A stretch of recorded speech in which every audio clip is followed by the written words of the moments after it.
আসলে আমরা যারা ফেসবুকে নিয়মিত কাজ করি এবং কি পোস্ট করি, আসলে তাড়াহুড়া করা যাবে না। আপনারা আস্তে আস্তে আপনাদের পরিবারটা অনেক বড় হবে যদি আপনি সুন্দরভাবে কাজ করেন। ফেসবুকে যদি আপনি অ্যাক্টিভ থাকেন, অন্যের সাথে লেগে থাকেন। আপনি একটা ভিডিও ছাড়লেন, একটা পোস্ট করলেন, একটা রিলস ছাড়লেন, তাহলে আপনি যদি থেমে থাকেন তাহলে হবে না। আপনি ছাড়ার পরে এবং কি ছাড়ার আগে আপনি মিনিমাম 50 থেকে 60টা ভিডিও দেখতে হবে, কমেন্ট করতে হবে। তাহলে কি হবে, আপনার ভিডিও যে নোটিফিকেশনটা ওনাদের মোবাইলে চলে যাবে।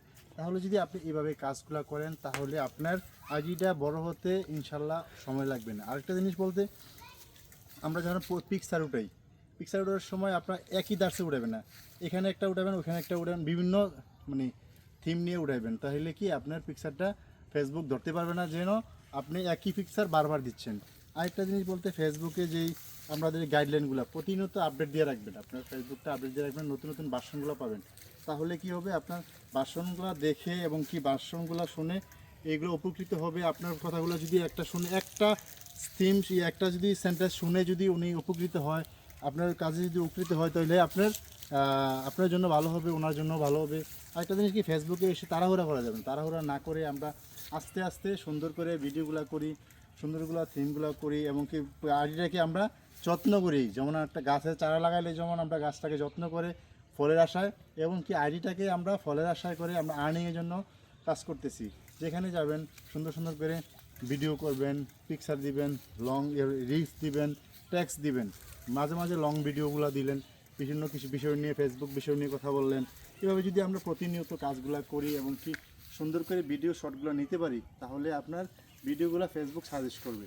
এভাবে যদি আমরা কাজ করি, 3 মিনিট প্লাস ভিডিওগুলো করবেন, 3 মিনিট 10 সেকেন্ড 20 সেকেন্ড ভিডিওগুলো করবেন এবং কি 15 সেকেন্ডের উপরে যে ভিডিওগুলো, এই ভিডিওগুলো নেবেন। তাহলে গ্রামীণ যে দৃশ্যগুলো, যেরকম দেখুন, এরকম যে গ্রামীণ দৃশ্যগুলো যদি নিয়ে আমরা ভিডিও করেন, তাহলে এই ভিডিওগুলো সাজেস্ট করে দিতে যাবে। আপনারা যদি এইভাবে কাজ করেন প্রতিনিয়ত, তাহলে এই ফেসবুকে প্ল্যাটফর্মে আপনারা অতি তাড়াতাড়ি সফলতা পাবেন অবশ্যই। আমারও যখন 1000 ফলোয়ার ছিল, তখন আমি বুঝতাম যে আমার এতগুলা ফলোয়ার কীভাবে বানাবো, 10,000 ফলোয়ার কী, 10,000 ফলোয়ার কীভাবে বানাবো।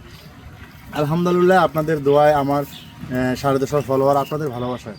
আপনারা যদি প্রতিনিয়ত অ্যাক্টিভ থাকেন, ফেসবুকে কাজ নিয়ে গুরুত্বপূর্ণ দেন, অবশ্যই এখান থেকে কাজ করতে সফলতা পাবেন ইনশাল্লাহ। আপনার আরেকটি জিনিস বলতে, আপনি ফেসবুকে যেই কমেন্টগুলো করেন, কমেন্টগুলো কি সুন্দর সুন্দর কমেন্ট করবেন। আপনি একটা পরিবারে যদি সুন্দর একটি কমেন্ট করে আসেন, তাহলে আপনার পরিবারে উনি আসতে বাধ্য, যে আপনি আপনার সুন্দর একটি কমেন্টের কারণে আপনি ওই পরিবারটাতে আসতে বাধ্য। এবং কি সবাই সুন্দর সুন্দর জায়গাতে ভিডিওগুলো করবেন এবং কি 3 মিনিট প্লাস ভিডিওগুলো সবসময় চেষ্টা করবেন যে 3 মিনিট প্লাস ভিডিওগুলো দিবেন। লং মাঝে মাঝে সপ্তাহে একটা লং ভিডিও দিলেন, কিছু বিষয় বললেন, তাহলে এগুলো যদি ভালো লাগে